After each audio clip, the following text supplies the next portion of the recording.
Olá, pessoal, tudo bem? Então, hoje o tema que iremos abordar é sobre o amálgama odontológico. Esse é um material que a gente utiliza para restauração de cavidades, onde a gente tem a necessidade de fazer a remoção de um tecido cariado e repor a perda dessa estrutura dental. Então, essa reposição ela é feita com um material restaurador que pode ser o amálgama odontológico. Então vamos lá. Antes da gente começar a entender o amálgama odontológico, a gente precisa entender o que compõe esse amálgama. Então, antes de ser chamado de amálgama odontológico, eu preciso ter uma liga de amálgama dental. Essa liga de amálgama, ela tem que ter na sua composição a prata, o estanho, o cobre e o zinco. Então, a liga da amálgama dental, então liga é o quê? Os componentes metálicos presentes dentro dessa amálgama dental. Então, eu vou ter a prata, o estanho, o cobre e o zinco. Além disso, para que eu possa chamar essa liga de amálgama dental, tem que ter a presença do mercúrio. Então, eu só posso dizer que o material é uma amálgama se ela tiver presente o mercúrio. Então, a liga de amálgama dental, ou propriamente dito, a nossa amálgama dental que vamos utilizar, é a associação da liga daqueles componentes que a gente citou, mais o mercúrio. Então, a liga de amálgama dental com aqueles 4 componentes, mais o mercúrio. Então, o amálgama, na sua definição, é o quê? É uma liga de mercúrio, prata, cobre e estanho, que também pode conter paládio e zinco ou outros elementos que possam melhorar as características de manipulação e desempenho clínico deste material, tá? Então, vamos entender cada componente químico presente dentro da amálgama. Então, vamos lá. Composição. A prata, ela é constituinte em torno de 65% do volume total desse material, o estanho em torno de 25%, o cobre de 4 a 6 ou de 9 a 30, então a gente vai ver que quando eu aumento a quantidade de cobre, eu vou diminuir a quantidade de prata, e o zinco, que vai ser até 1% na composição. Então, as ligas para amálgama, elas vão conter uma quantidade maior de prata, que vai ser em torno de 2/3 da sua composição, que vai assegurar uma cristalização em tempo adequado. O que é a cristalização? É quando a gente promove a manipulação desse material e ele vai ficar duro, ele vai cristalizar. Então, o processo de reação do amálgama é chamado de cristalização. Então, ele vai assegurar uma cristalização em tempo que a gente consiga trabalhar, promovendo uma resistência nessa massa, né? Então, quando a gente tem a prata na composição, ela também vai aumentar a resistência mecânica deste material. E ela também vai dar características de retardar a perda do brilho. O que significa isso? Porque o amálgama é um material metálico. Ao longo do tempo, esse material ele pode ir perdendo brilho. Então, a prata, quando componente do amálgama, ela tem como característica retardar ou minimizar, diminuir a perda desse brilho, tá? Em relação ao tempo. E aumenta a expansão de presa. O que é isso, aumentar a expansão de presa? É quanto o material ele vai aumentar de tamanho, além de diminuir o escoamento. O que a gente precisa entender quando a gente fala de amálgama? Como ela tem componentes, né? Esses componentes como a prata, como o cobre, o estanho, o zinco, todos esses componentes, eles vão ter características boas e negativas. Boas e negativas por quê? Porque se eu aumento um componente ou eu diminuo outro, ou diminuo o mesmo componente, o que acontece? Ele vai dar características boas ou características ruins.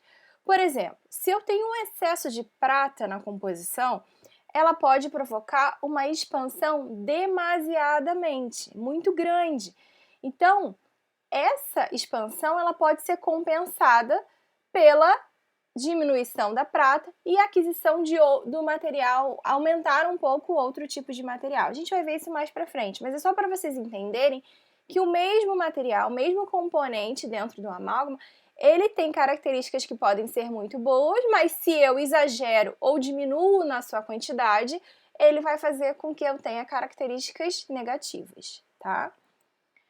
Já o estanho, ele é mais ou menos está presente mais ou menos 1/4 da composição dessa liga. Ele vai facilitar a amalgamação. O que significa isso? É a mistura, né? Quando a gente tem a mistura da amálgama, que é o metal, que é o mercúrio, com os componentes da liga. Por quê? Vocês vão ver que eles vão vir quando a gente compra, eles vêm numa cápsula, e essa cápsula, ela tem uma película que divide, deixa esses materiais separados. Um lado vai estar a liga de amálgama e do outro lado vai estar o mercúrio. Quando a gente faz a amalgamação num equipamento, que é um equipamento para fazer essa mistura, na hora que a gente inicia essa amalgamação, a gente rompe esse lacre, essa película que tem, e esses materiais eles vão se unir. Quando eles fazem essa união, vai começar o processo de amalgamação, tá? Então, a presença do estanho ele vai facilitar essa amalgamação numa temperatura ambiente, né, que é quando a gente faz isso. Ela reduz a expansão do amálgama dentro dos limites, né, que a gente possa ter. Porém, se eu tenho acima de 29% de estanho dentro da composição do amálgama, o que vai acontecer? Ele vai produzir uma contração maior desse material, vai reduzir ou diminuir a resistência e a dureza do amálgama e além de aumentar o escoamento. Então, é como eu expliquei sobre a prata, é a mesma coisa do estanho. Por que a gente fala que isso pode acontecer?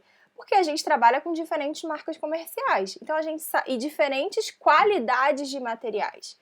Então, aquele material que possa ter alguma diferença em relação à quantidade de porcentagem em relação tenho mais estanho, tenho mais prata, sabe-se que vai ter uma diferença em relação à característica desse material.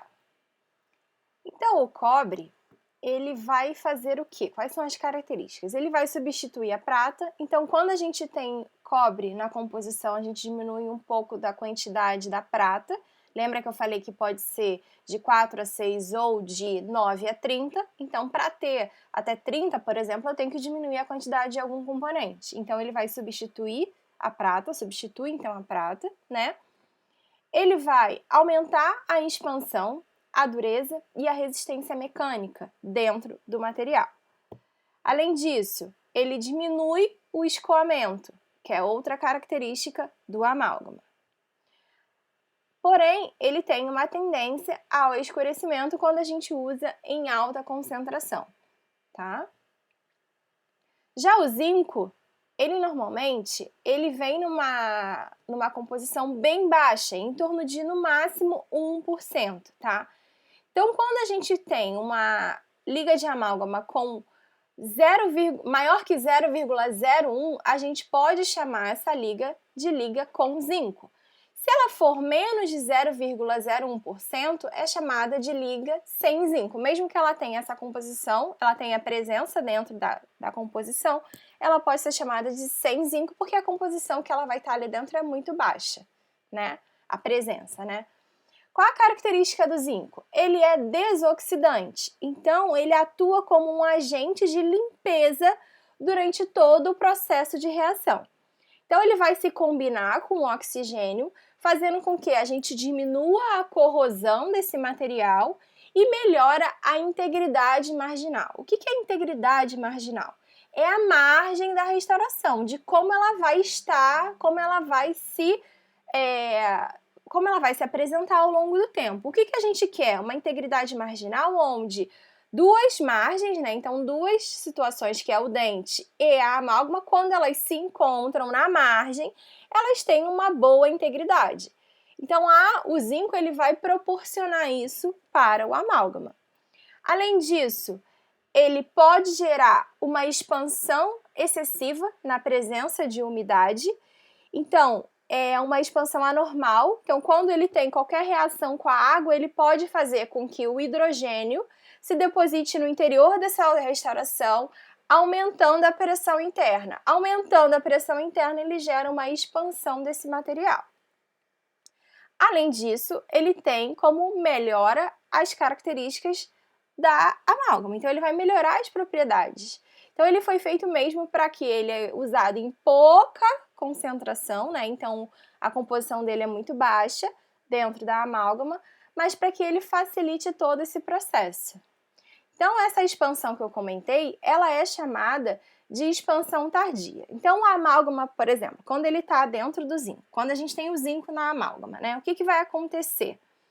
Ele vai gerar, pode ter uma umidade do ambiente, né? Então, eu tenho uma amálgama que tem zinco na sua composição.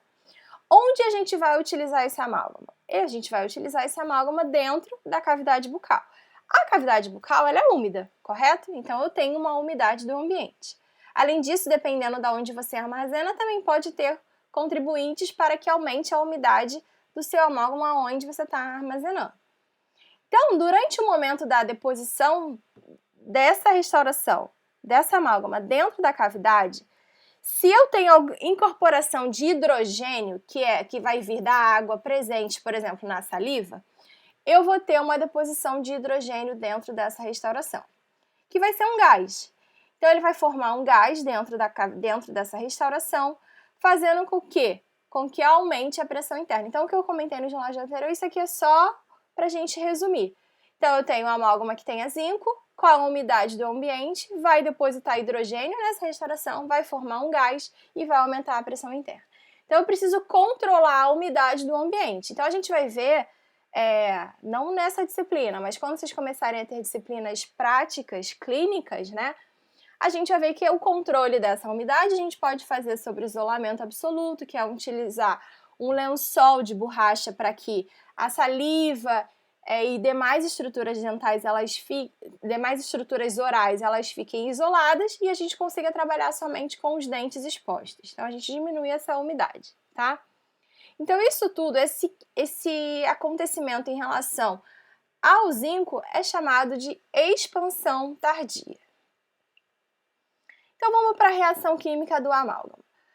O amálgama é uma liga, correto? As ligas para amálgama, elas vão ter a característica de uma presença de um composto, que é o composto prata-estanho. Então, quando a gente fala de reação química do amálgama, o composto prata-estanho, ele é chamado de fase gama. Então, ele é denominado de fase gama. Então, a gente precisa entender que quando eu tenho prata-estanho, dessa forma como aparece, eu tenho a formação de uma fase gama, tá? Então, vamos para a reação química desse material. Então, quando começa o processo de amalgamação, que eu já expliquei para vocês, eu tenho a fase gama mais o mercúrio, separados. Quando inicia essa amalgamação, inicia a reação, eu vou ter a formação, ou resultante, né, de uma fase gama que não reagiu, que é a primeira. Vou ter a formação da fase gama 1, que é a prata reagida com o mercúrio, e vou ter a formação da fase gama 2, que é o estanho reagido com o mercúrio. Então, isso é uma reação que acontece com a liga convencional de amálgama, tá? Então, eu tenho como se fosse a prata e o estanho é o pó daquela liga de amálgama, e o mercúrio é o líquido. Então, eu tenho a liga não reagida e a matriz mesmo do amálgama, que é o que vai ter a formação daquele amálgama odontológico. Então, a fase gama 1, que a gente chama, ela representa o produto da reação entre a prata e o mercúrio. E a fase gama 2 é o produto da combinação entre o estanho e o mercúrio. Vamos lá. A fase gama 1, ela cristaliza primeiro que a fase gama 2. Então, a fase gama 2, ela tem uma velocidade de crescimento e a quantidade de formação, ela sempre vai ser dependente do mercúrio. Então, quanto mais eu sobrar de materiais metálicos que não foram reagidos com mercúrio, mais eu vou ter a formação da fase gama 2. Então, quando eu falo de resistência, tá? Eu tenho a fase gama 1 e fase gama 2. Então, a fase gama 2 é a fase que tem menor resistência. Então, é a fase que eu menos quero ter. Então, por ter uma ligação fraca, quanto mais a fase gama 2 for resultante do meu material, menor será a resistência do meu material. Isso se deve pelo fato de reagir mais facilmente com o oxigênio. Então, ele vai gerar mais óxidos, mais cloretos, vai acelerar o processo de corrosão e vai fazer com que a gente tenha uma resistência menor desse material. Então, com a redução dessa fase gama, eu tenho aumento da resistência do material. Então, se eu reduzo essa fase gama 2, eu tenho uma maior resistência desse material. Se eu aumento a fase gama 2, eu diminuo a resistência do material. Então, vamos lá. Então, a gente entendeu que eu tenho uma reação química, eu tenho os produtos referentes à composição do meu material, eu falei sobre a reação química e agora a gente vai para a classificação 2 do amálgama. Ela pode ser classificada através do formato e tamanho das partículas. Então, ela pode ser chamada de limalha, que é através de um processo de usinagem, onde ela vai exigir mais mercúrio na hora da amalgamação, porque ela tem uma maior área de superfície. Para isso, ela vai ter que suportar maior pressão de condensação. Então, o amálgama, quando ele é inserido na cavidade, eu preciso condensar ele com força para que ele seja adaptado às paredes dessa cavidade dental. Como ele é um material de formato de limalha, nessa situação que eu estou explicando, para que ela fique bem adaptada a uma a outra, eu preciso fazer maior força, maior condensação. Ela tem característica de ser mais granulosa superficialmente, porque ela tem essa característica de limalha, que vocês vão ver agora na foto, ó, que vou mostrar aqui, que são características bem irregulares. Então, eu vejo que as partículas elas não têm um formato regular, um formato semelhante. Então, pense, para que a gente consiga condensar um material desse muito bem dentro de uma cavidade, eu preciso de maior pressão de condensação. Por que ela vai gerar maior granulosidade? Porque ela não é uma partícula regular. Então, por não ser uma partícula tão regular, ela pode gerar ainda maior corrosão. E a outra classificação é em formato esférico, que é através do processo de atomização. Então, ela vai exigir menos mercúrio, então ela precisa de uma menor área, ela tem uma menor área de superfície, ela suporta menor pressão de condensação, porque ela é mais regular e eu não preciso fazer tanta força, gerando, então, menor granulosidade superficial e menor corrosão, porque a característica dela é de ser mais uniforme, então ela é esférica, então eu consigo compactar melhor essa estrutura.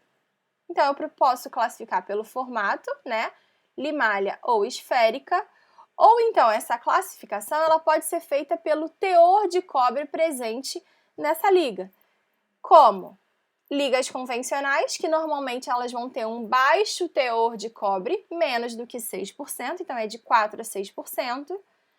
Normalmente a proporção é 1:1, então é em relação à liga de amálgama e em relação ao mercúrio. Então, o tanto que eu tenho de mercúrio é o tanto que eu vou ter para essa liga, proporção 1:1, tá?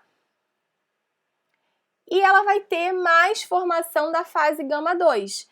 Por quê? Porque ela vai aumentar, ela tem a característica de aumentar o escoamento e diminuir a resistência. Então, ela vai ter ligações mais fracas, se ela tem mais fase gama 2, ela tem mais chance de fraturar, ela tem chance maior de ter mais corrosão, então ela vai diminuir a resistência desse material.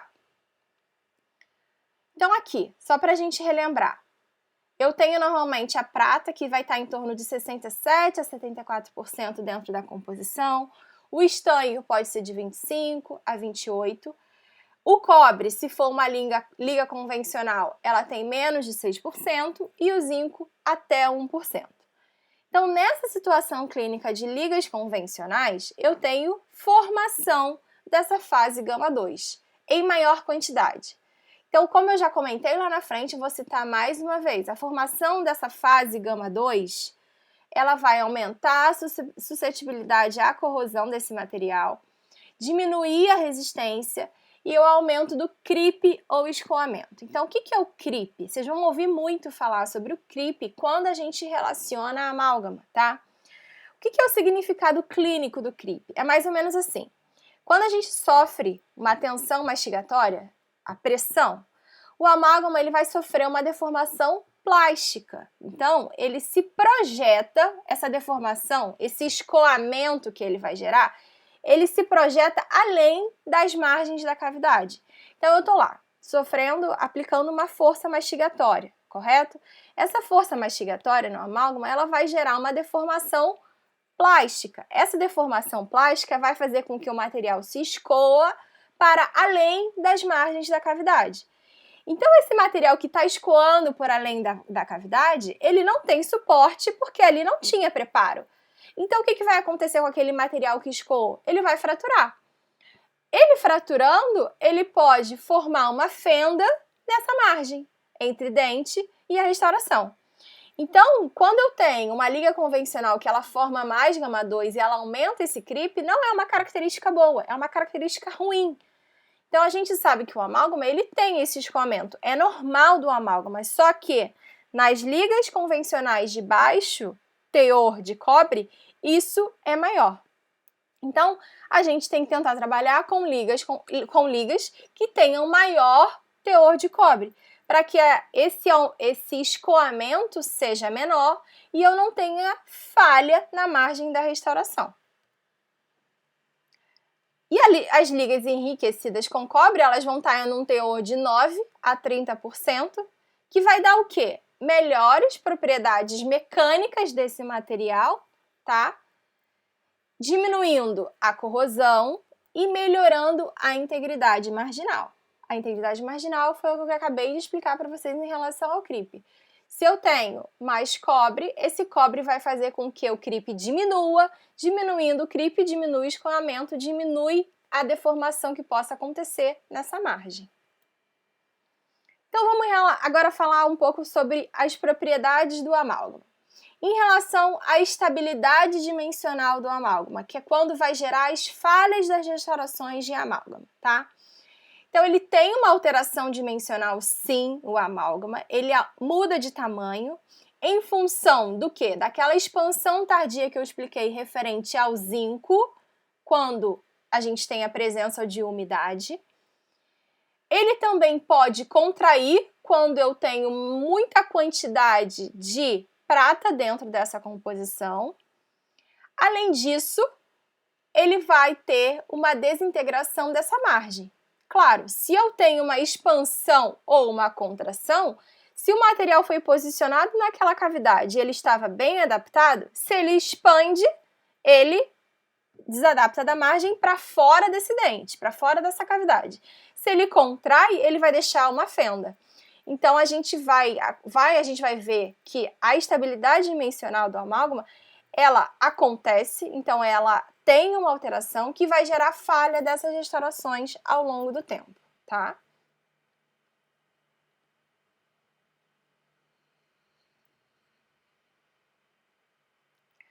Então, a influência da contaminação por umidade, que é o que eu falei sobre o zinco, é se o amálgama for contaminado pela umidade, durante o processo de inserção na cavidade, né, ele vai resultar nessa expansão. Essa expansão altera a estabilidade dimensional do amálgama, fazendo com que a gente tenha falhas desse material. Essa expansão tardia ocasionada pelo processo dessa incorporação de hidrogênio dentro da amálgama, ela vai dar mais ou menos os 16% de falha desse material. Então, quando falha, em torno de 16% está associado a essa expansão tardia, que a causa é a contaminação pela umidade, que eu já comentei. E aí, o que ele pode gerar de consequência? Sensibilidade dolorosa, porque ele aumenta a pressão interna desse amálgama. Então, a primeira coisa que o paciente pode te relatar é que aumentou, ele está sentindo uma sensibilidade que antes ele não tinha, tá? Esse amálgama, ele pode se deslocar, porque ele aumentou de tamanho, então ele pode ter um deslocamento, que, consequentemente, vai ter uma fratura nessa margem da restauração. Qual é o grande problema disso? É que, às vezes, essa fratura ela não acontece só no amálgama. Se tem uma expansão e essa expansão ela vai aumentar de tamanho, esse amálgama, ele pode fazer com que esse dente venha a fraturar também. Então, vocês vão ver lá para frente, quando vocês estiverem na clínica, nos períodos mais avançados, que tem paciente que tem amálgama durante anos na cavidade, vai falar que esse amálgama sempre se comportou bem e, do nada, esse dente foi fraturado. Por quê? Porque o amálgama ele sofre essa expansão ao longo do tempo. Ele sofre um creep, que é o escoamento do amálgama.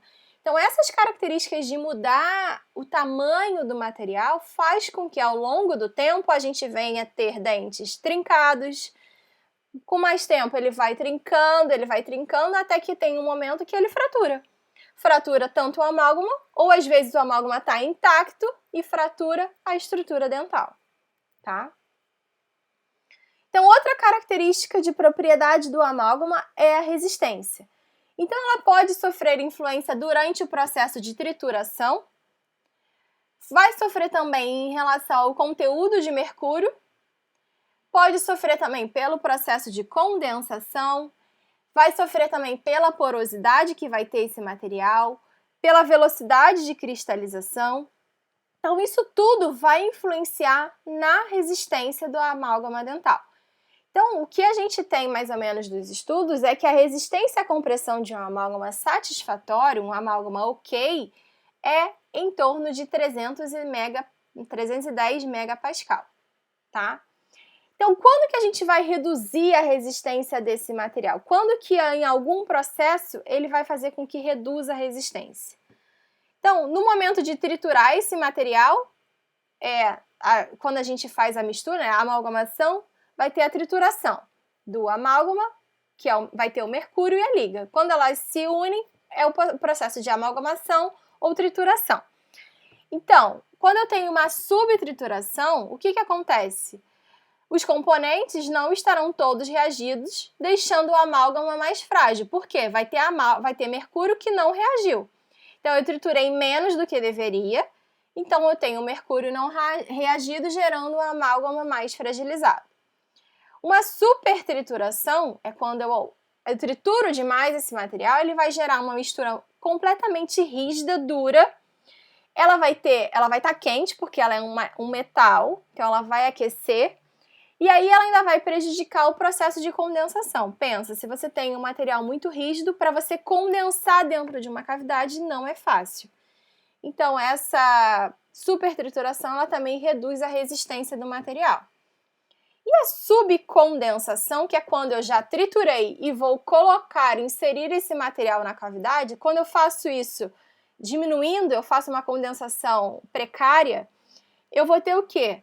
Eu vou ter um mercúrio residual que não vai ser eliminado, que vai continuar dentro dessa cavidade e vai gerar uma porosidade desse material. Então, a gente sabe que quando a gente tem a reação da liga de amálgama com o mercúrio, a gente tem a formação da fase gama, gama 1 e gama 2, e ainda pode ter material que não foi reagido, como, por exemplo, o mercúrio. Às vezes vai sobrar mercúrio que não conseguiu se ligar a nenhum metal e não reagiu. Então, no momento dessa subcondensação, pode ser que esse mercúrio residual que na hora que a gente está condensando, eu preciso liberar ele. Nisso que eu estou liberando na condensação correta, isso vai sair e eu vou ter o quê? Um material mais liso. Se eu faço uma condensação bem precária, eu vou ter ainda mercúrio dentro dessa cavidade que não reagiu, que vai gerar porosidade desse material, tá? Em relação a outra propriedade, que é o creep, que é o aumento do escoamento, né? Então, é o escoamento exagerado após a cristalização desse material, desse amálgama, né? Então, por exemplo, quando eu tenho excesso de estanho e de mercúrio, ele vai gerar CRIP. Quando eu faço uma subtrituração desse material, ele também pode gerar CRIP, esse aumento do escoamento. Quando eu demoro no processo da trituração e na condensação, quando eu trabalho além do tempo de trabalho, então normalmente a gente tem em torno de 5 minutos para eu conseguir triturar e condensar na cavidade. Então, se eu trabalho fora dessa faixa, eu também posso aumentar o tempo, aumentar o escoamento. Então, o CRIP que eu estou falando para vocês é isso, ó. Isso aqui é um amálgama inserido numa cavidade, onde vocês podem ver que esse dente ele já está cheio de trincas. Vocês conseguem visualizar isso, né? Além disso, ele já passou do contorno dental. Então, quando eu falo que ele vai interferir na integridade marginal, é integridade o quê? Da margem entre restauração e dente. Então, ele aumenta de tamanho, ele vai indo para cima da estrutura dental, onde ele pode fraturar ou ele pode gerar trincas e depois fraturar uma estrutura dental. Nessa outra situação aqui, do lado direito, a gente consegue ver bem que ele já, ó, ele está maior do que o espaço compreendido pelo dente. Então, teve um aumento do escoamento, um CRIP relacionado a esse amálgama dental. Outra propriedade é a corrosão. Então, vamos lá. Todo metal, ele se deteriora por reação com o ambiente, principalmente um ambiente úmido. Onde está sendo inserido o nosso amálgama? Dentro da cavidade bucal, que é um ambiente úmido. Então, a corrosão, ela acontece na amálgama, tá? Então, vamos lá. Ela é relacionada à umidade, à atmosfera, a soluções ácidas e alcalinas. Então, a gente faz a gente faz a ingestão de soluções com essas características, então elas também podem aumentar a corrosão e também a ação de agente químico. Então, todas essas situações favorecem o aumento da corrosão. Então, vamos ver agora quais são as indicações do amálgama dental. Então, o amálgama ele é indicado quando a gente tem impossibilidade de fazer o isolamento, que é aquilo que eu expliquei para vocês, que a gente usa um lençol de borracha para isolar tecidos orais e saliva da cavidade bucal. Para pacientes especiais que, por exemplo, eles não consigam ficar muito tempo na cadeira, então, como o amálgama é um material rápido de se trabalhar, a gente pode fazer essa seleção por esse material para esse tipo de paciente. Quando o paciente tem um contato oclusal exagerado, então ele tem uma força na hora de ocluir, de fechar a boca muito exagerada. E normalmente a gente se utiliza em restaurações posteriores, porque é um material metálico, então não é um material estético, tá? E restaurações não estéticas em outras situações, por exemplo, região de face palatal, por exemplo, que ninguém vai conseguir, não é uma região estética, a gente também pode utilizar o amálgama. Quais são as contraindicações, então? Para situações de restaurações estéticas, para esmalte socavado. Por que esmalte socavado? O que é o esmalte socavado? É aquele esmalte dental que não tem mais a dentina por debaixo. Ou pela lesão de cárie, ou por uma situação de remoção de tecido cariado, aquele esmalte ficou sem suporte de dentina. Se eu coloco o amálgama ali, o que vai acontecer? Ele vai fazer com que aquele esmalte socavado frature. Então, ele não tem a gente não pode utilizar o amálgama nessas situações clínicas. Pacientes que são alérgicos a mercúrio e presença de outras restaurações metálicas, ela pode, tá? Não significa que vai acontecer. Como, por exemplo, restaurações em ouro, ela pode aumentar a corrosão desse material. Então, o amálgama ele libera esse mercúrio que pode contaminar esse ouro e aumentar a corrosão dessa outra restauração metálica. Quais são as vantagens, então, de utilizar o amálgama? Ela tem longevidade, mas isso eu vou discutir um pouco isso com vocês. Autosselamento, o que significa isso? Eu não preciso utilizar nenhum material entre a cavidade dental e o amálgama. Ele, na hora que a gente está condensando ele na cavidade, ele sela as paredes. Diferente de uma resina composta, por exemplo, que eu preciso utilizar um material chamado de adesivo, vocês vão ter aula sobre isso, que ele vai precisar unir a resina composta ao dente. Ele tem baixo custo, ele é um material radiopaco, isso facilita na hora que a gente vai analisar uma radiografia. E o prata ainda tem a característica de ser bactericida. Outra vantagem é que a técnica é menos sensível, porque a gente consegue trabalhar mais rápido com esse material, ele não é tão influenciado como a resina composta. Vocês vão ver quando vocês tiverem as aulas sobre esses materiais. Quando eu falo de maior longevidade como uma vantagem, a gente só tem que pensar um pouco assim. Se ao longo do tempo o amálgama ele tem um maior escoamento, essa longevidade é porque o material ele resiste ao longo do tempo. Só que ao longo do tempo, o que ele pode fazer com a estrutura dental se ele está aumentando de tamanho? Ele pode fragilizar a estrutura dental.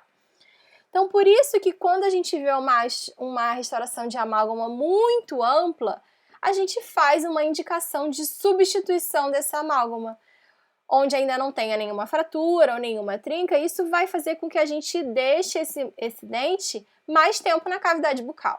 Agora, se a gente vê uma amálgama que está lá há mais de 30 anos e aquele dente já está todo trincado, o que aconteceu? O amálgama teve uma boa longevidade, mas ao mesmo tempo ele deu o que para o dente? Várias trincas, o paciente pode ter sensibilidade. Então, cuidado quando diz que essa longevidade é uma característica, uma vantagem desse material. É uma vantagem, só que ele traz malefícios para a estrutura dental. E quais são as desvantagens, então, desse material, dessa amálgama? Ele não é adesivo, então ele não se adere às paredes da estrutura dental, ele faz só uma retenção nessas paredes, então vocês vão ver que quando a gente faz o amálgama, eu preciso ter um preparo dessa estrutura dental que seja retentiva para que esse material não saia da cavidade bucal. O endurecimento desse material é lento, então quando a gente acaba de fazer o amálgama, a gente tem que pedir para o paciente não fazer nenhum tipo de mastigação sobre aquela estrutura, porque aquele amálgama ainda demora para que ele tenha a sua cristalização final. A cor, que é desfavorável, é um metal, né? É uma técnica menos conservadora porque ele não é adesivo. Não sendo adesivo e ele precisa ter uma retenção, eu preciso desgastar mais estrutura dental para que esse preparo fique retentivo. Então, ela é uma técnica menos conservadora. Se eu tiro mais estrutura dental, eu não estou conservando essa estrutura. É um material corrosivo, então isso a gente já sabe, já é uma característica também do amálgama. E preciso de retenção mecânica, que foi o que eu já falei para vocês em relação ao preparo para que esse amálgama fique na cavidade. E se eu tenho uma cavidade muito pequena, esse amálgama vai ser muito frágil. Então, ele com certeza ele vai fraturar com mais facilidade, tá? Então, a qualidade da restauração de amálgama dental, ela depende de algumas situações, né? Então, quais são os fatores que controlados pelo dentista para que a gente tenha uma qualidade boa desse material? Saber selecionar uma liga. Então, é bom que a gente tenha uma liga com alto teor de cobre, que eu diminuo a formação da fase gama 2, eu diminuo o creep, eu diminuo a corrosão desse material. A relação liga-mercúrio. Então, isso era na situação, porque antigamente não vinha nessa cápsula que eu expliquei. Você tinha que comprar o líquido do mercúrio e comprava o pó separado, e essa mistura era feita manualmente. Então, essa relação liga-mercúrio agora não é mais controlada pelo dentista, porque essa relação já vem pronta do fabricante. Ter cuidado em relação aos procedimentos na hora de triturar, se eu não faço uma sub ou uma super trituração, se eu estou condensando de forma correta esse material. Então, tudo isso vai ser controlado pelo dentista. Aí, como eu acabei de falar, a técnica de condensação, eu tenho que condensar bem contra as paredes para que ele fique bem retentivo dentro dessa cavidade. Eu consigo controlar essa integridade marginal como? Chamando o paciente para um controle. Eu não posso fazer uma restauração e não chamar nunca mais esse paciente. Por quê? Se eu tenho o controle, eu estou vendo se esse escoamento da amálgama está acontecendo. Se estiver acontecendo, o que eu posso fazer para diminuir essa possível falha dessa integridade marginal? Eu posso fazer um acabamento, eu posso pegar uma broca e remover aquele amálgama que pode estar aumentando e estar indo por cima da cavidade. Então, eu posso ter um controle mais próximo do paciente para que a gente tenha uma integridade marginal ok, sem nenhuma falha ou fenda nessas margens. Outra situação é a anatomia, que a gente, quando está realizando qualquer restauração, é nosso controle, a gente que vai ter que fazer isso. E sobre o acabamento final, que é muito importante. Se a gente faz um acabamento bem adaptado dessa margem, a gente vai ter mais tempo dessa restauração em boca sem falhas. Então, se, por exemplo, aquele amálgama que já está começando uma corrosão, se eu faço um novo acabamento naquela restauração, eu dou uma nova vida, eu diminuo aquele mercúrio residual que ficou ali e gerou aquela corrosão, e eu faço com que ela fique, vocês vão ver, um material metálico mais bonito, eu dou nova vida. Então, eu consigo prolongar essa restauração em boca. Então, como é que vai ser a técnica para inserir o amálgama na cavidade bucal? Por que eu vou falar isso? Porque o amálgama a gente não trabalha mais na faculdade. Então, a gente não vai ver mais uma prática de amálgama, a gente não tem restaurações de amálgama para fazer. Então, é importante que vocês saibam a técnica, pelo menos na parte teórica, porque pode ser que futuramente vocês trabalhem num posto, numa área de saúde pública, que só tenha esse material para trabalhar, tá? Então, a técnica que a gente vai ter que fazer a gente sempre vai optar pela técnica do mínimo mercúrio, que é a relação do mercúrio com a liga, tá? Isso já é proporcionado pelo próprio fabricante, mas quando eu seleciono ligas com relação à classificação de limalha, eu tenho uma relação de 1 para 1.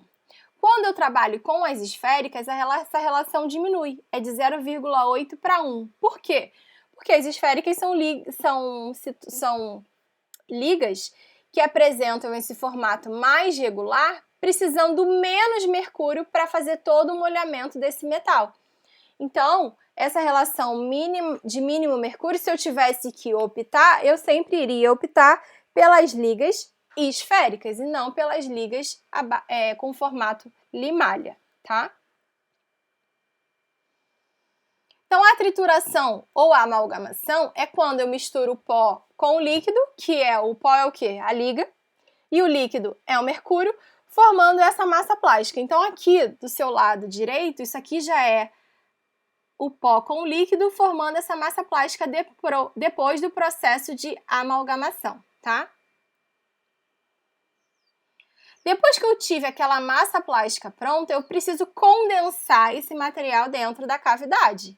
Então, eu vou compactando e adaptando, isso aqui é um condensador que vai compactar esse amálgama nessa cavidade aqui que estava presente. Então, eu vou compactar e adaptar as paredes. Fazendo essa compactação de forma adequada, eu diminuo a porosidade desse material. Então, eu reduzo o conteúdo de mercúrio residual, né? Que se eu deixo à medida que esse amálgama é condensado, o mercúrio excedente ele vai vindo para a superfície, lembra? Se eu não faço uma boa compactação, uma boa condensação, esse mercúrio residual gera porosidade nessa restauração. Então, a gente sempre tem que fazer uma boa condensação para diminuir as porosidades. Depois que eu condensei, eu preciso fazer uma brunidura pré-escultura, que é o quê? É a remoção do excesso de material. Então, todo o amálgama ele é colocado em excesso na cavidade e durante o tempo de trabalho, nessa etapa de brunidura pré-escultura, eu vou fazer o quê? usar esse brunidor, que é chamado de brunidor 29, e vou levando o amálgama sobre a estrutura dental. Eu vou, alisando ele. Para quê? Para que todo o excesso de material saia. Então, eu melhoro o quê? A adaptação do material às margens do preparo. E depois que eu removi aquele excesso, eu inicio a escultura com um instrumento de corte, que é esse instrumental aqui é o Hollenbeck. Para quê? Para que eu faça a anatomia. Então, sempre a escultura é por redução. Eu tinha uma quantidade maior e vou dando a escultura desgastando esse material. Então, o que a gente tem que ver? Que quando eu coloco o amálgama dentro da cavidade, ela sempre tem que estar em excesso, porque eu vou reduzir esse material no momento de brunidura, pré-escultura e escultura. Então, a gente vai simular a anatomia dental e ela deve ser iniciada quando? Quando o material já ter uma resistência, porque se ele ainda estiver mole dentro da cavidade, eu não vou conseguir dar essa anatomia.